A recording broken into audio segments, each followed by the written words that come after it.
মধ্যপ্রাচ্যের চলমান সংঘাতের উত্তাপ যখন তুঙ্গে, ঠিক তখনই ইরানের সরকার পতন নিয়ে এক চাঞ্চল্যকর ও কিছুটা অপ্রত্যাশিত তথ্য সামনে এনেছে খোদ ইসরায়েলি গোয়েন্দা সংস্থা। গতানুগতিক যুদ্ধের খবর ছাপিয়ে এই তথ্য এখন ভূ রাজনীতির নতুন আলোচনার বিষয়।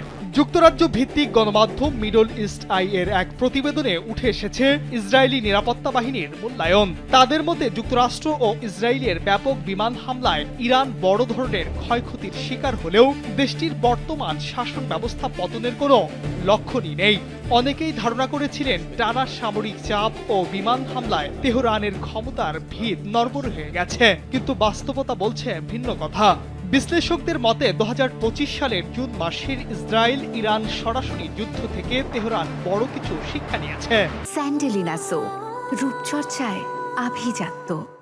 বর্তমান তাদের সামরিক সক্ষমতা মাঝারি থেকে দুর্বল পর্যায়ে থাকলেও শাসন ব্যবস্থা টিকিয়ে রাখার ক্ষেত্রে তারা এখনো বেশ শক্ত অবস্থানে রয়েছে। যে কোনো বড় ধাক্কা সামলে শূন্যস্থান পূরণে তারা সবসময় প্রস্তুত। তবে যুদ্ধের কৌশলে ইরান এক বড় বদল এনেছে। সরাসরি ইসরায়েলকে লক্ষ্য করে ক্ষেপণাস্ত্র হামলা বেগ পেতে হয় তারা এখন লক্ষ্যবস্তু হিসেবে বেছে নিচ্ছে আরব উপসাগরীয় দেশগুলোকে, অর্থাৎ ফ্রন্ট লাইন থেকে সরে গিয়ে ইরান এখন ছক কষেছে নতুন কোনো মেরুকরণের।